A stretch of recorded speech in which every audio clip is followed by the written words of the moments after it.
할렐루야. 안녕하십니까? 에, 즐거운 성경 공부 시간입니다. 네, 다들 잘 지내셨죠?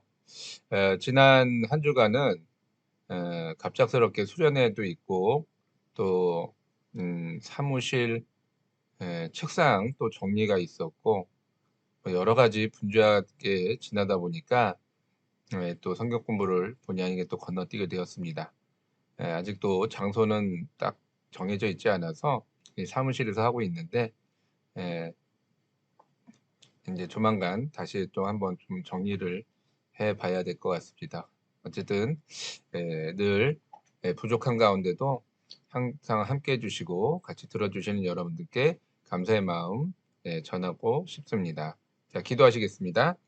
하나님 아버지 감사합니다. 오늘도 사무엘하 16장의 말씀을 가지고 우리가 정말로 하나님의 큰 뜻을 또 하나님의 인도하심을 깨달아 알기 원합니다. 또한 이것이 듣는 것에서 멈추지 않고 우리의 삶 속에 적용되기를 원합니다. 주님 돌봐주시고 다스려 주시고 역사하여 주옵소서. 우리의 모든 생각과 마음과 관심을 주님에게만 집중하기 원합니다. 주여 우리에게 능력을 더하여 주시고 우리에게 힘을 더하여 주옵소서. 감사드리오며 예수님의 이름으로 기도드렸사옵나이다. 아멘. 자, 사무엘하 16장은요, 다윗이 이제 도망을 가는데, 거기에, 시바라고 하는 그런 그 사무엘의 옛 종이었던 사람과 시므이라고 하는 사울의 일가의 사람이 나오게 됩니다. 그래서 그 사람들이 서로 다윗의 그 어떤 변화에 대해서 함께 이야기를 하고 있는 모습이 나오는데요. 또 그런 내용을 통해서 우리에게 주시는 말씀이 무엇인지 한번 같이 나눠보도록 하겠습니다. 자, 먼저 15장 말씀을 한번 보도록 할게요.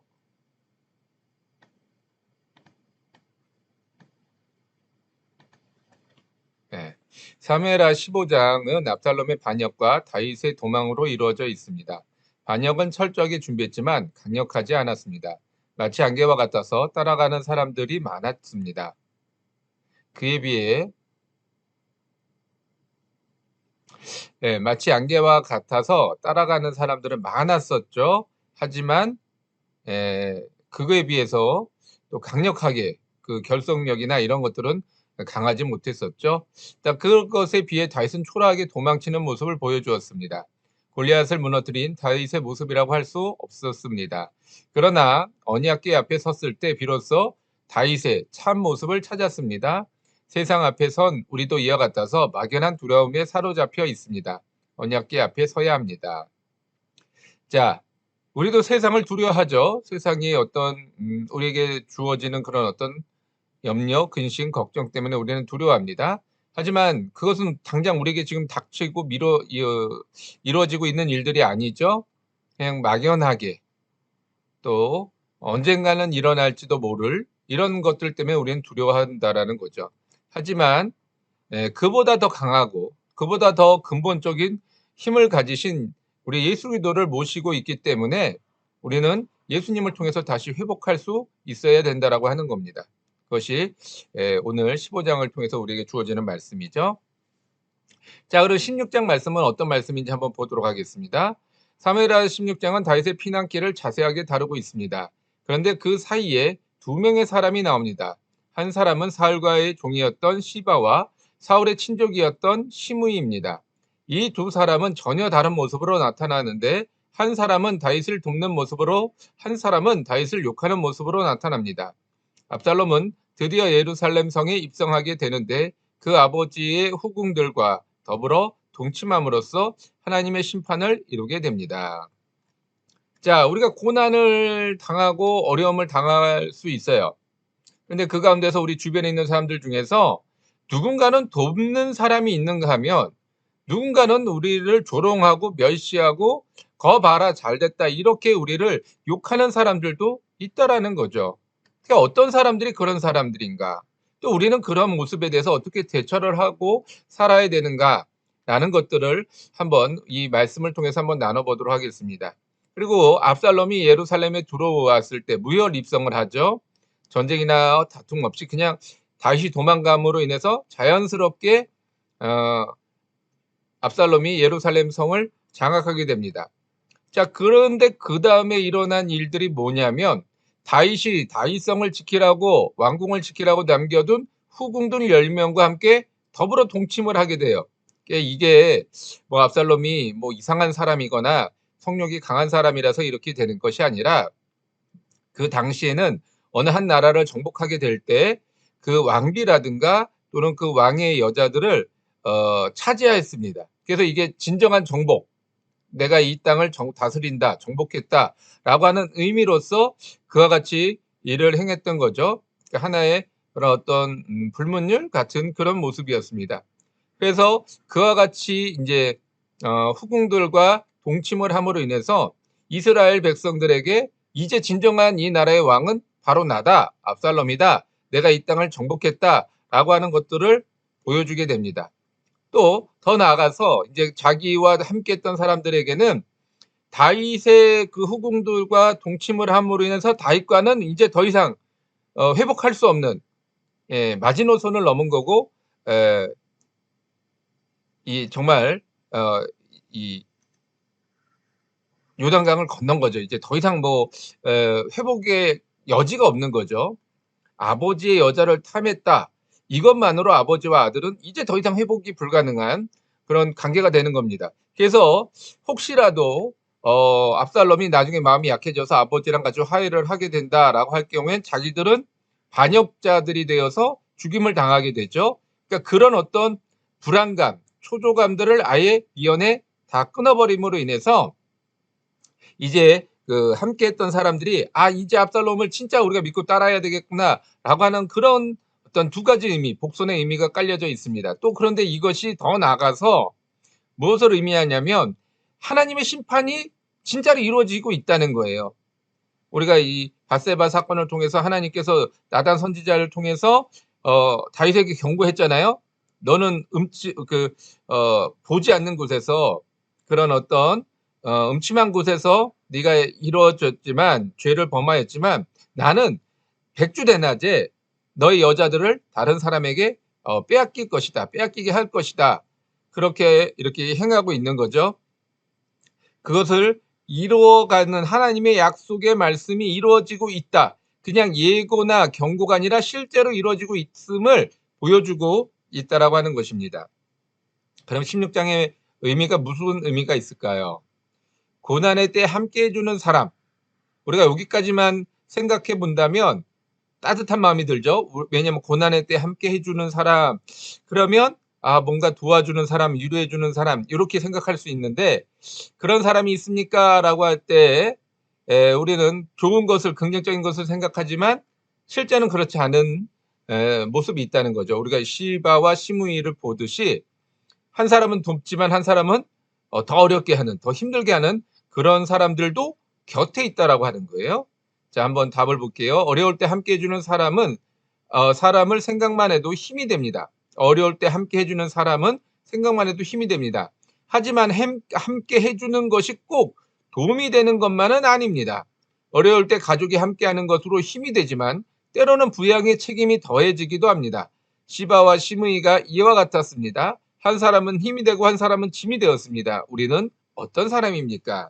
그러니까 내가 힘들 때 누군가가 나의 옆에 있어서 도와주고 격려해주고 위로해주는 사람을 우리는 찾고 기대하지만 이 본문에서 말씀해주고 있는 내용은 너예요, 너.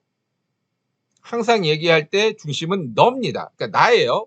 나는 다른 사람에게 있어서 어떤 사람으로서 존재하고 있는가, 이걸 묻고 있는 거죠. 도와주는 사람인가, 힘들게 하는 사람인가. 또 한 사람이 두 가지 의미를 같이 겸할 수 있어요. 아까 말씀드렸던 것처럼 가족이 함께함으로 인해서 더 힘이 나지만 때로는 이 가족들을 부양해야 되는 책임감 때문에 또 어려워질 수도 있는 거죠. 이것을 우리가 잘 생각해 봐야 되는 겁니다. 그래서 내가 함께하는 것이 도움이 되는가, 어려움이 되는가, 또는 이것을 나는 어떤 사람이 되고자 하는가, 나는 내 존재가 도와주는 사람이 되고자 해서 옆에 있었지만 때로는 그것이 오히려 그 사람에게 짐이 되어질 수도 있다라고 하는 것, 우리가 이 양쪽 부분을 항상 같이 생각해 봐야 할 것입니다. 자, 그러면 내용으로 들어가서 한번 2절 볼게요. 2절 왕이 시바에게 이르되 내가 무슨 뜻으로 이것을 가져왔느냐 하니 시바가 이르되 나귀는 왕의 가족들이 타게 하고 떡과 과일은 청년들이 먹게 하고 포도주는 들에서 피곤한 자들에게 마시게 하려 함이니이다. 그러니까 이 앞절에 이 시바가 발음이 좀 정확해야 되겠죠. 시바가 다윗의 그 피난 행렬에게 나귀 2마리에다가 여름과일, 또 건포도, 포도주, 뭐 이런 뭐 떡, 백덩이, 뭐 이런 것들을 먹을 거를 한가득 싣고 왔어요. 그러니 이게 참 의아한 일이죠. 지금 앞부분에서 우리가 시바라의 어떤 모습을 봤을 때 오히려 자기가 가지고 있던 재산들을 빼앗겨서 무비보셋에게 이렇게 줘야만 했었는데 그 마음에 앙금이 있고 그 어떤 뭐라 그럴까요? 좋지 않은 감정이 있을 텐데 오히려 지금 이런 시기에 다윗을 돕는다. 더군다나 피난 가는 다윗을 개선 장군이 아닌 피난 가는 다윗을 돕는다. 이게 참 쉽지 않은 거예요. 한번 내용을 읽어보겠습니다. 다윗은 예루살렘을 빠져나오면서 제대로 된 신발조차 신지 못하고 급하게 나왔습니다. 15장 30절 말씀이죠. 그런데 사울의 종이었던 시바가 나귀와 떡 200개와 건포도 백성이 여름과일 100개와 포도주 한 가죽 부대를 가지고 마중하러 나왔습니다. 참 이걸 어떻게 우리가 이해해야 될까요? 물론 이게 돕고 격려해 주는 것에 대해서는 가장 긍정적인 의미가 있지만 과연 이 사람이 이것이 진심일까? 아니죠. 우리는 알고 있습니다. 물론 시바의 이런 모습은 다윗을 속이고 자신의 이익을 위한 거짓된 모습이었습니다. 하지만 도망가는 다윗을 돕는다는 것은 과거 노베 제사장들이 다윗을 도왔다가 죽임을 당했던 것처럼 위험하고 생명을 거는 일이 될 수도 있었습니다. 그렇기 때문에 다윗이 시바의 거짓된 행동을 알았으면서도 나중에 알게 되죠. 크게 화를 내지 못했던 것입니다. 자이든 타이든 어려울 때 돕는 사람이 필요합니다. 코로나로 인하여 사람들을 피하고만 있지 않습니까? 라고 한번 생각을 해봤습니다. 자, 우리가 생각을 해보세요. 내가 어려울 때 누군가가 나를 도와주는 사람, 나를 더 힘들게 하는 사람, 우리가 이런 것들을 생각해 보게 되는데 나는 그럼 어떤 사람이 되는가? 나는 어떤 존재가 되었는가? 지금 코로나로 인해서 많은 사람들이 지금 감염이 되고 있죠. 그러면 그 주변에 있거나 좀 가까이 지냈던 사람들은 어떻게 돼요? 외면하고 피하게 되죠. 혹시 나에게도 또 임할까? 예, 저희 이 사무실 안에도 이 코로나 확진을 받은 분들이 있어요. 제 가까운 옆에 앉아 있는 분이 그렇게 걸렸는데, 그러니까 나도 모르게 위축되더라고요. 어우, 같이 옆에 있었는데, 같이 밥도 먹었는데, 혹시 걸리는 거 아닌가? 이게 나는 문제가 아닌데, 나로 인해서 또 누군가가, 우리 가족이 뭐 이렇게 또 걸리게 되면 그런 게 또 불편한 거예요. 그러니까 자연스럽게 조심스럽게 되고 위축되게 되는 거죠. 자, 물론 저는 여러 가지 검사를 통해서 지금 음성임을 확인이 돼서 여러분 앞에 이렇게 좀 서 있는데, 참 마음이 그렇더라고요. 아, 이러지 말아야지 하면서도 어쩔 수 없이 조심하게 되고 위축되게 되고, 아마 여러분들도 저와 같은 경험이 있을 것 같습니다. 때로는 내가 또 코로나에 걸려서 누군가에게 감염시켰을까봐 노심초사하고 걱정하는 그런 분들도 있었을 것입니다. 그럴 때 뭐 무조건 옆에 있으라는 의미가 아니죠. 그럴 때는 따뜻한 전화 한 통, 말 한마디, 또는 뭐 제가 아는 어느 전도사님은 노부부가 같이 걸린 거예요. 그러니까는 그 반찬거리, 먹을거리를 싸가지고 그걸 문 앞에 놓고 오시더라고요. 아, 저는 정말 거기 감동받았습니다. 아, 정말 따뜻한 사람이구나라는 생각을 해보게 됐어요. 우리도 이런 사람이 한번 되었으면 좋을 것 같습니다. 우리가 뭐 직접 대면해서 기도해주고 뭐 만나고 나도 너랑 같이 있을 거야, 뭐 같이 걸릴 거야, 이런 게 아니라 그냥 비대면으로 문 앞에 먹을 거 좀 갖다 놔주고, 아니면은 뭐 전화 한 통 해주고, 아니면 뭐 도움이 될 만한 뭔가를 찾아서 이렇게 도와주는 사람, 이런 사람이 정말로 기억에 남는 사람이고 그런 사람이 감사한 사람 아니겠습니까? 우리가 이런 사람이 되었으면 좋을 것 같아요. 자, 시바의 목적이 무엇입니까? 또 다윗은 시바의 목적을 몰랐을까요? 자, 시바라고 하는 사람은 사울의 재산을 빼돌려서 호의호식을 했던 사람이에요. 그러다가 무비보셋을 그러니까 다윗에게 무비보셋의 존재를 알리면서 오히려 자기가 상급을 더 받을 거라 생각을 했는데 오히려 빼앗겼죠. 그러니까는 시바의 입장에서는 다윗에 대한 안 좋은 감정이 있을 수밖에 없어요. 그런데 이 상황을 어떻게 지금 시바는 바라보고 있는가?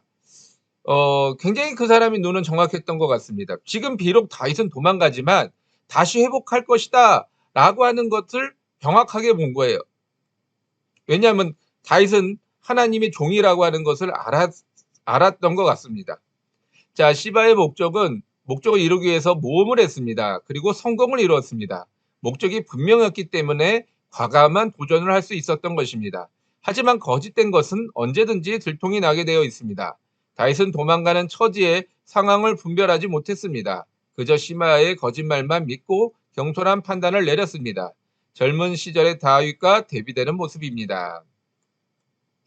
자, 시바의 목적은 오로지 그 자기가 빼앗겼던 재산을 돌려받는 거예요. 회복하는 거예요. 그래서 자기가 호의호식하고 또 그 재산을 자녀들에게 나눠주는, 물려주는 그런 목적을 가지고 있었던 것 같습니다. 자, 그래서 과감하게 뭐라고 할까? 이게 투자라고 표현을 하는 게 맞을까요? 과감한 행동을 하는 거죠. 비록 다윗이 도망가지만 언젠가 분명히 다윗은 회복될 거야. 그렇기 때문에 내가 다윗을 도움으로 인해서 내 지난날에 잃어버렸던 과거의 영광을 회복할 수 있을 거야 라고 하는 계산을 세워서 그대로 지금 실천을 하고 있는 겁니다. 우리도 마찬가지예요. 하나님 앞에 나아갈 때 분명한 목적의식과 분명한 선택을 가지고 나가야 합니다. 이렇게 이쪽 저쪽 이것도 좋고 저것도 좋고 이게 있으면 장땡이고 없어서 저쪽에서 뭔가 생기면 그쪽으로 넘어가 버리는 이런 양다리식 어떤 신앙생활이나 모습으로는 절대 하나님 앞에 인정받는 사람이 될 수 없습니다. 분명한 목적과 확신을 가지고 하나님 앞에 올인할 때 하나님께서 우리들 가운데 놀라운 복을 허락하여 주시는 것입니다. 거기에 비해 다윗은 물론 경황이 없죠. 지금 신발도 못 신고 나올 정도로 지금 급하게 도망쳐 나왔는데 지금은 자기를 돕는 그 시바의 목적에 대해서 어떤 판단하기보다는 그냥 그 상황, 그 어떤 주어진 상황만을 가지고 생각을 했던 거죠. 그래서 시바가 왜 너 주인인 무비보셋은 오지 않느냐라고 했을 때 그가 이제 다윗 왕을 배신했습니다라고 이야기를 할 때 전혀 그럴 수 있는 상황이나 여건이 아님에도 불구하고 그 다윗은 자신의 처지와 상황 때문에 낙심하게 되고 무비보셋을 그 재산을 시바에게 주게 되는 이런 조금 경솔한 판단과 행동을 하게 되는 것이죠. 자, 우리도 그렇습니다. 우리도 어려운 시기일수록 좀 호랑이 굴에 들어가도 정신만 차리면 산다라고 하잖아요. 그러니까 어려울 때일수록 우리가 더 정신을 차리고 정확하고 분명한 판단을 내려야 할 것 같습니다. 자, 13절 말씀 한번 볼게요. 다윗이 그의 추종자들이 길을 갈 때 시므이는 산비탈로 따라가면서 저주하고 그를 향하여 돌을 던지며 먼지를 날리더라. 자, 5절부터 14절까지 사울 일가의 사람이었던 시므이의 저주를 자세하게 기록하고 있습니다. 고난의 때에 이런 사람이 꼭 있습니다. 이미 지칠 대로 지친 다윗의 행렬 앞에서 저주와 욕설을 던지는 사람이 나타납니다. 그리고 시므이가 던진 말들은 모두 자기만의 착각입니다. 자, 시므이라고 하는 다윗 일가예요. 그러니까 아마 친척 정도 되겠죠. 사울 일가예요. 그러니까 사울이 왕이었을 때 아마 의무든 양이든 여러 가지 도움을 받았을 거예요. 또 출세의 길도 열렸겠죠. 그런데 사울이 죽고 이제 다윗이 그 자리를 차지함으로 인해서 자연스럽게 사울 일가들은 권력이나 어떤 그런 부귀 영화로부터 멀어지게 되죠. 당연히 감정이 안 좋을 수밖에 없습니다. 그런 상황에서 지금 다윗이 피난을 간다라고 할 때 마음으로는 뭐 잘됐다 뭐 이렇게 할 수 있겠죠. 하지만 그건 미련한 행동입니다. 그건 잘못된 행동인 거죠. 자, 계속 쫓아가요. 그 시바는 이례적인 단회적인 어떤 선행을 베푸는 것에 비하면 시므이는 반복적으로 합니다. 계속 쫓아가면서 마치 두 골짜기 이렇게 이쪽에서 다윗이 그러니까 이쪽에서 다윗이 이동을 한다면 시므이는 이쪽에서 이 골짜기를 사이에 두고 이쪽에서 쫓아가면서 막 계속 욕을 하는 거죠. 거 봐라 잘됐다. 내 너 그럴 줄 알았다. 네 하는 짓거리를 보니까 딱 그 정도 수준이네. 뭐 이래가면서 계속해서 다윗을 이야기합니다. 이게 사람이니까 에이 뭐 그런가 보다. 뭐 내가 뭐 힘들어 죽겠는데 뭐 남이 뭐라는데 그 소리가 들리겠어요? 아유 뭐 개가 짖나 보다. 이렇게 하고 넘어가겠죠. 그런데 이게 반복이 되다 보면 그 말이 들리게 되고 들리다 보면 마음이 상하게 되는 거예요. 그러면 사람의 감정이라는 게 어떠냐면은 내가 지금 이렇게 고난을 겪고 있는 것에 대한 감정, 그리고 지금 나를 욕하는 그 사람에 대한 감정, 이것이 더해져 가지고 경거망동을 하게 되는 거예요. 그냥 울분과 분노가 그 사람한테 다 쏟아지게 되는 거죠. 그렇게 가지고 그냥 온팡 뒤집어 써서 내가 과한 어떤 행동, 과한 어떤 모습을 보이게 되는 것입니다. 시므이는 다윗의 행렬을 기다렸다가 온갖 저주와 악한 말로 다윗을 힘들게 합니다. 이것은 다윗이 사울의 일족들을 멸하였다는 착각에서 시작되었습니다. 그러나 다윗은 사울의 일가에게 대적했던 적이 없었습니다. 그리고 시바의 선행은 이례적이었지만 시므이의 악행은 계속해서 반복이 됩니다. 우리도 고난의 때에 반복되는 불행을 경험하게 됩니다. 하지만 우리도 다윗처럼 낙심하지 말아야 합니다. 오히려 전화위복의 기회로 생각해야 합니다. 자, 그러니 다윗은 가만히 있어도 그 밑에 있는 부하 장수들은 가만히 있을 수 있습니까? 장수들은 이 혈기가 투철한 사람들인데 감정이 끌어오르니까 내가 가서 저놈 죽이고 올까요? 라고 다윗에게 물어봅니다. 왜냐하면 다윗이 어떤 명령이 필요하니까. 근데 다윗이 뭐라고 얘기를 해요? 냅둬라. 이것이 또 하나님의 내게 주시는 메시지인지 또 누가 알겠느냐? 또 만약에 이런 어떤 내가 참고 견뎌내는 이 모습을 통해서 하나님이 나를 불쌍히 여겨셔서 회복할지 또 누가 아느냐? 참 이렇게 다윗은 어떻게 보면 사람답지 않은 어떤 인간이라면 당연히 감정이 충정해서 막 협박하고 막 그럴 텐데 그러지 않은 모습을 보여주고 있습니다. 우리 또 질문 한번 넘어가 볼게요. 누군가로부터 오해를 받은 적이 있습니까? 지금 시므이가 다윗을 욕하는 거는 너가 사울의 일가들을 죽였기 때문이다라고 하는 그런 잘못된 생각, 잘못된 판단으로 인한 것이에요. 그게 오해인 거죠. 다윗은 사울 일가를 오히려 선대하면 선대했지 그들에게 복수를 한 적이 없었습니다. 그런데 지금 시므이는 오히려 거꾸로 생각하고 있는 거예요. 네가 이런 피를 흘렸기 때문에 이런 고난을 당하는 것이다.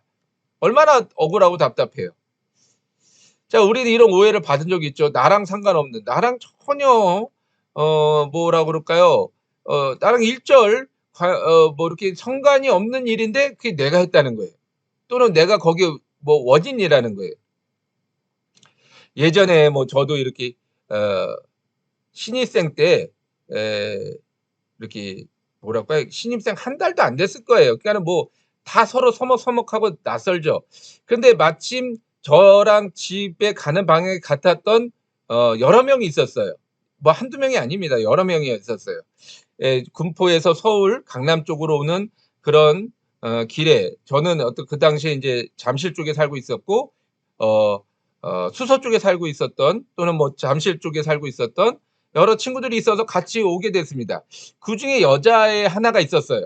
여자친구가 하나 있었는데 그러니까 그 친구랑 자연스럽게 가면서 같이 가게 되니까 이야기도 나누게 되고 또 학교에서 보게 되면 반갑게 인사도 하게 되고 또 식당에서 밥도 같이 먹게 됐어요. 뭐 일부러 같이 둘이 먹은 게 아니라 먹다 보니까 둘이 먹게 된 거예요.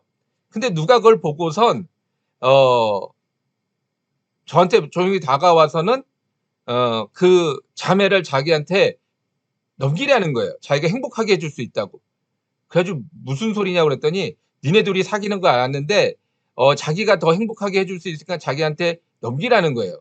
그래서 제가 뭐 넘기고 말고 할 게 뭐 있습니까? 그냥 같이 다니면서 이야기했던 친구일 뿐인데.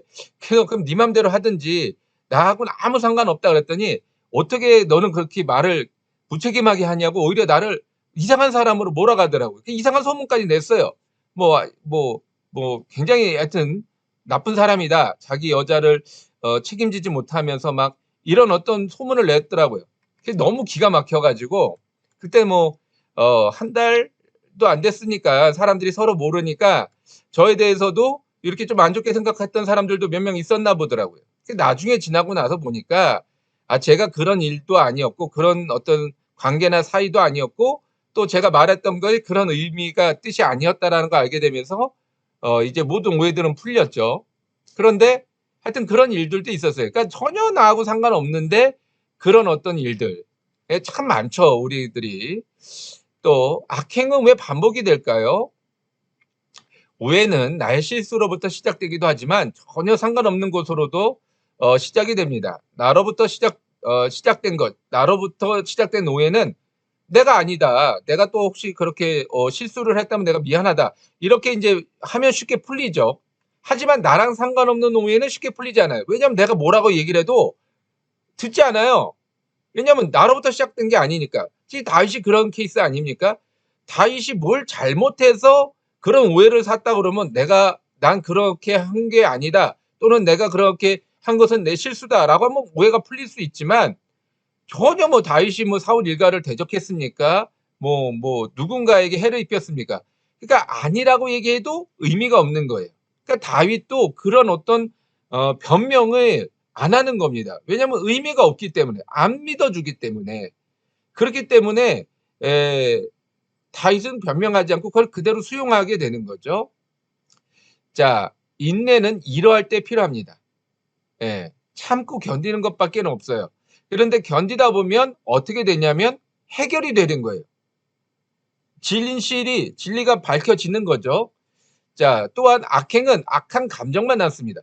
여러분, 그냥 멀쩡히 가만히 있다가 하하하 하고 웃으면 기분이 좋아진다고 하죠. 그 똑같습니다. 반대로 가만히 있다가 괜히 우울한 마음이 들고 우울한 생각을 하면 진짜 우울해져요. 그러니까 마음이 점점 안 좋아지는 거죠. 안 좋아지니까 더 안 좋은 것만 생각하게 되고 더 안 좋은 것을 생각하니까 사람이 악해져 가는 겁니다. 그래서 악행은 악한 감정만 남아요.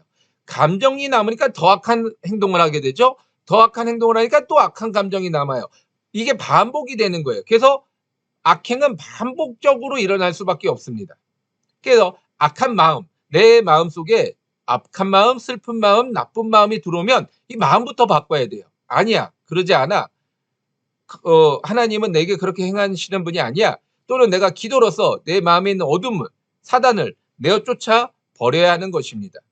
그것이 우리가 회복하는 길이라는 거예요. 자, 21절 말씀 마지막 부분인데 한번 보겠습니다. 아히도벨이 압살롬에게 이르되 왕의 아버지가 남겨두어 왕궁을 지키게 한 후궁들과 더불어 동침하소서. 그리하면 왕께서 왕의 아버지가 미워하시는 바 됨을 온 이스라엘이 들으리니 왕과 함께 있는 모든 사람의 힘이 더욱 강하여지리이다 하니라. 이제 여기서 또 하나의 사람이 나오는데 아히도벨이라는 거예요. 자, 돕는 사람 시바, 또 미워하는 사람 시므이, 그다음에 그 악행을, 그러니까 이 반역이죠. 반역을 주도하는 사람 아히도벨. 이렇게 우리가 좀 16장에 나오는 사람들을 좀 구분해 볼 수 있습니다. 근데 이 아히도벨이 왜 갑자기 압살롬을 돕는 사람이 되었는가? 이 아히도벨은 다윗의 모사, 이렇게 작전을 하는 사람, 작전 참모 같은 그런 사람인데 나이가 많았어요. 그래서 다윗도 그렇고 압살롬도 그렇고 아히도벨의 말을 야훼의 말처럼 여겼더라라고 마지막 구절에 이야기하고 있습니다. 그만큼 아주 그럴 만큼 지혜가 많고 아주 똑똑하고 경험이 많고 연륜이 많은, 그래서 사리분별이 잘 되는 사람이에요. 근데 그런 사람이 왜 압살롬을 도왔을까? 이해가 안 되는 거죠. 거기에는 비하인드, 이 좀 내막이 있습니다. 바로 아히도벨은 밧세바, 우리가 잘 알고 있는 우리아의 아내죠. 조부, 할아버지라는 거예요. 자기 손녀딸이 지금 결혼을 해가지고 이렇게 우리아라고 하는 장수와 결혼을 해서 아름다운 가정을 이루어서 잘 지내고 있는데 다윗이 나타나가지고 힘으로, 권력으로 이 자기의 손녀딸을 빼앗아가는 거예요. 빼앗아서 차지를 하고 자기의 손녀 사위를, 그러니까 손녀 사위를 죽였죠. 그러니 이 아히도벨 조부의 입장에서 보면 얼마나 억울합니까? 답답하는 거죠. 그러니까 어떻게 돼요? 압살롬이 반역을 일으킬 때 거기에 붙어가는 거예요. 여러분, 하나님의 이 심판은요, 마치 하나님이 심판을 내리니까 마른 하늘에 날벼락 치듯이 내릴 것 같지만 그렇지 않습니다. 이 하나님은요, 이 인간 자연의 법칙이 있듯이 인간의 법칙과 관계성을 활용해서 하나님의 심판을 이루어가고 계시는 것입니다. 아주 신묘막측하게 움직이시는 거죠. 웬만한 이 인간의 지혜로서는 할 수 없는 일들을 마치 톱니바퀴가 맞아서 움직여서 서로 맞물려서 움직이듯이 이렇게 움직이게 하신다라고 하는 거예요. 자, 그래서 자신의 손녀가 당했던 대로 옥상에 장막을 치고, 밧세바가 옥상에서 목욕했는데 그거를 지금 다윗이 보고 불러서 이제 음욕을 채운 거 아니겠습니까? 그러니까 그대로 옥상에다가 천막을 치고 다윗의 후궁들과 압살롬으로 하여금 이렇게 백주대낮에 공개적으로 동침을 하게 하는 거죠. 이게 하나님의 어떤 심판의 메시지이지만 아히도벨의 어떤 그 지혜와 모략을 통해서 또 이뤄가는 그런 일들이 되는 거죠. 그리고 부자지간에 연을 끊어 놓습니다. 이 부부지간에 연을 끊어 놓은 거잖아요. 우리아를 죽임으로 인해서 밧세바를 청산과부로 만들어 버렸잖아요. 그러니까 부자지간에 연을 끊어 버리는 거예요. 참 뭐 앞서서 이 어떤 그 당시 시대적인 상황의 이야기를 말씀을 드렸습니다마는 어떻게 보면 이해가 되고 어떻게 보면 좀 슬픈 안타까운 이런 이야기가 아닐 수 없습니다. 아히도벨은 다윗의 모략가이면서 압살롬을 도와 반역을 성공시킨 주역이 됩니다. 하지만 그의 반역에는 밧세바가 있었습니다. 하나님의 심판에는 기묘한 벼측이 숨어 있습니다. 다윗을 중심으로 연관되어 있는 사람들을 통하여 심판을 이루고 계시는 것입니다. 또한 아히도벨은 후세에 밀려 고향으로 돌아간 후 자살로서 다윗을 반역한 죄값을 받게 됩니다. 아히도벨은 하나님이 주신 뛰어난 지혜로 자신의 뜻대로 행하였다가 심판을 받은 것입니다. 그러니까 이게 참 얽히고 설켜서 마치 그런데 시계 안에 톱니바퀴들이 서로 맞물려서 돌아가듯이, 그래서 이 하나님의 심판이 다윗에게 또 다윗의 어떤 자녀들을 통해서 또 이게 이루어지고 계속 또 이루어지면서 또 다시 밧세바와 관계되어 있는 이 아히도벨을 통해서 또 이루어졌다가 또 후세를 통해서 아히도벨의 어떤 그 반역의 죄값을 또 아히도벨에게 묻는 이런 어떤 얽히고 설키는 정말 시계 속의 톱니바퀴처럼 이렇게 분침과 초침과 시침이 서로 맞물려서 막 돌아가고 있는 이런 상황. 이걸 어떻게 인간으로서 계획하고 짤 수 있겠습니까? 하나님이 하시는 거예요. 다. 그런데 그 안에 그냥 저절로 이게 없어요. 다 그 안에 자기 죄와 자기 잘못으로 인하여 심판받는 모습들이 반복해서 나오고 있다라고 하는 것입니다. 그러니까 우리도 마찬가지예요. 내가 누군가의 심판의 도구가 되었다? 그걸로 여러분 좋아할 게 아니에요. 나도 언젠가는 그 심판 안에 톱니바퀴 안에 들어갈 수 있다는 거예요. 그러니까 우리는 선행 속에 맞물려 들어가서 선행이 선행으로 이어지고 선행이 선행으로 반복되는 것에 들어가야지, 그걸 선순환이라고 하잖아요. 악행 속에 들어가서 악행이 악행으로 부르고 악행이 악행으로 반복되는 이 악순환으로 들어가 버리게 되면 이게 뭐 지옥이 따로 있는 게 아니에요. 물론 지옥은 따로 있습니다만은 이 악행의 굴레 속에 들어가 있는 것이 지옥이라고 우리는 볼 수 있다라는 거죠. 자, 후세의 거짓말을 어떻게 이해해야 할까요? 후세가 지금 다윗의 명을 받아가지고 압살롬에게 거짓 충성을 맹세합니다.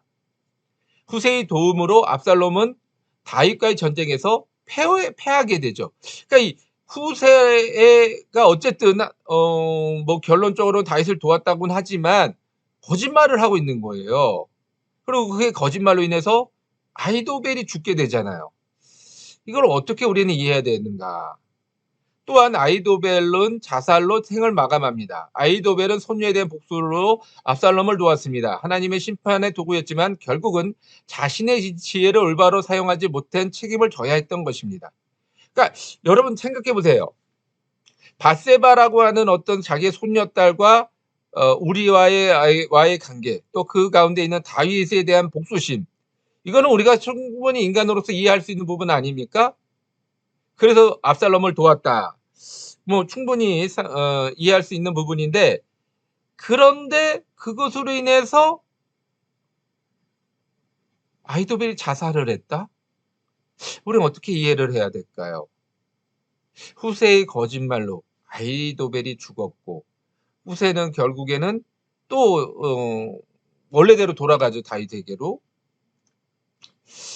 이거를 우리가 하나님의 심판으로 봐야 하는가? 하나님이 지금 거짓말을 조장을 해서 한 사람을 죽이고 또 이 거짓을 조장하는 하나님을 우리가 어떻게 이해해야 되는가?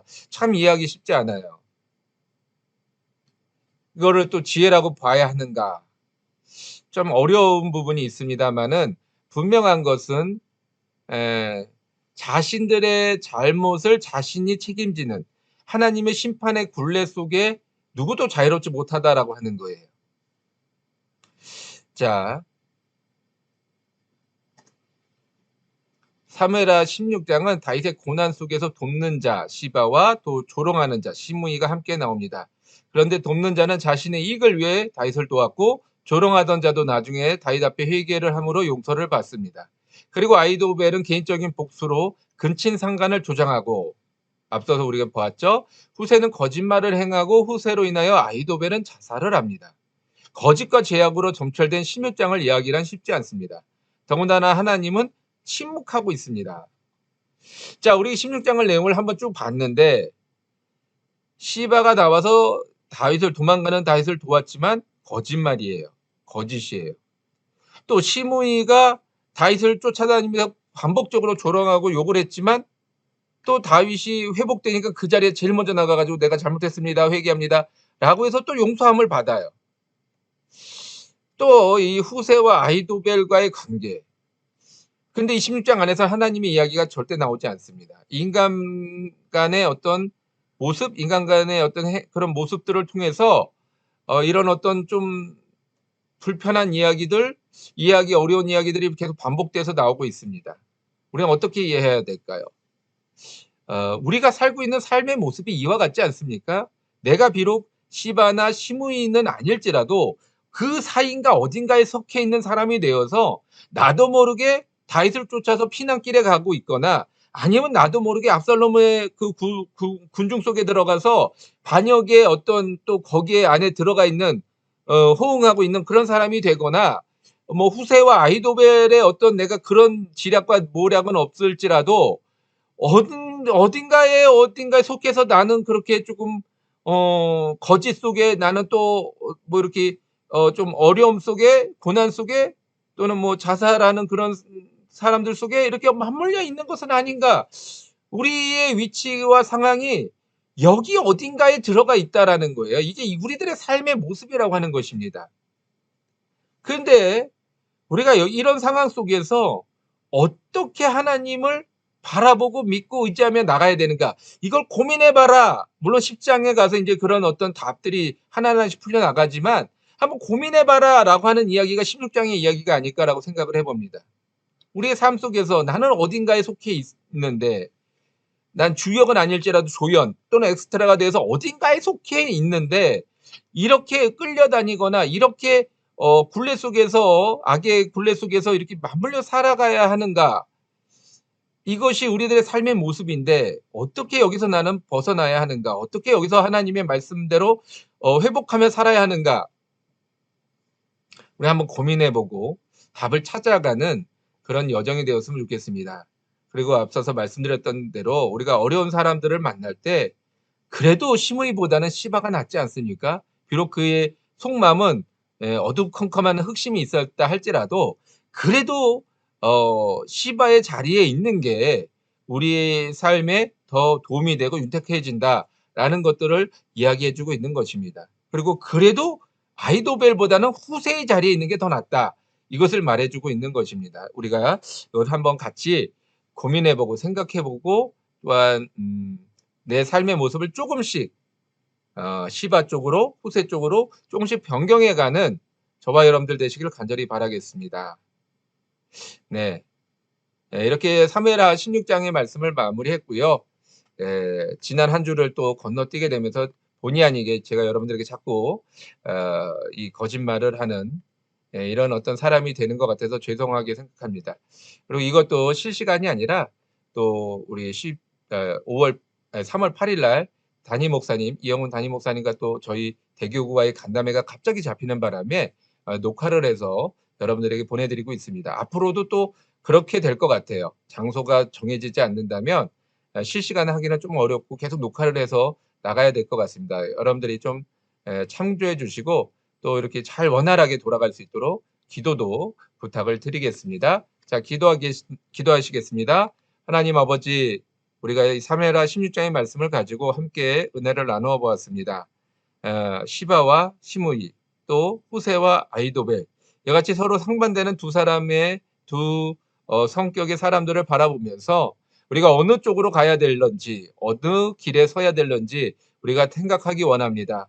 우리가 어떤 주역의 자리는 아닐지라도 그 그룹 속에 들어가기를 원하오니 주여 우리에게 바른 지혜를 허락하여 주시고, 또한 우리가 그런 것을 온전히 행할 수 있도록, 깨닫는 것에서 멈추는 것이 아니라 행할 수 있도록 성령님께서 돌보아 주시고 인도하여 주시고 역사하여 주옵소서. 그래야 하나님 앞에 설 때 우리가 조금이라도 잘했다 칭찬받는 그런 하나님의 거룩한 자녀가 되게 하여 주옵소서. 감사드리오며 예수님의 이름으로 기도드렸사옵나이다. 아멘. 할렐루야. 감사드립니다. 여러분들도 한 주 동안 한 주 동안 복 많이 받으시고요. 건강하세요. 또 혹시라도 이렇게 오미크론에 걸리셨다라고 한다면 여러분 잘못 아닙니다. 누구든지 걸릴 수 있고 누구든지 그런 어떤 상황이 있을 수 있습니다. 그렇기 때문에 너무 막 마음속에서 힘들다, 내가 왜 어디서 잘못했을까 이런 생각 갖지 마시고 그냥 편안하게 치료에 전념하시고, 또 내가 건강하게 회복돼서 나와 같이 어려움을 겪었던 사람들 열심히 돕는다면 그것이 더 복된 일이고 좋은 일입니다. 내가 걸렸기 때문에 또 걸리면 안 돼. 그리고 다른 사람들 걸리면 막 피해 다니고 도망 다니고, 결국은 피해 다니는 분들이 또 잘 걸리는 것 같아요. 조심하는 분들이. 꼭 그런 것은 아니겠습니다만은 어쨌든 여러분들이 너무 조심은 해야 됩니다만은 너무 조심하지 말고 그냥 하나님 말씀에 안에서 여러분들이 잘 생활하시기를 간절히 바라겠습니다. 감사합니다.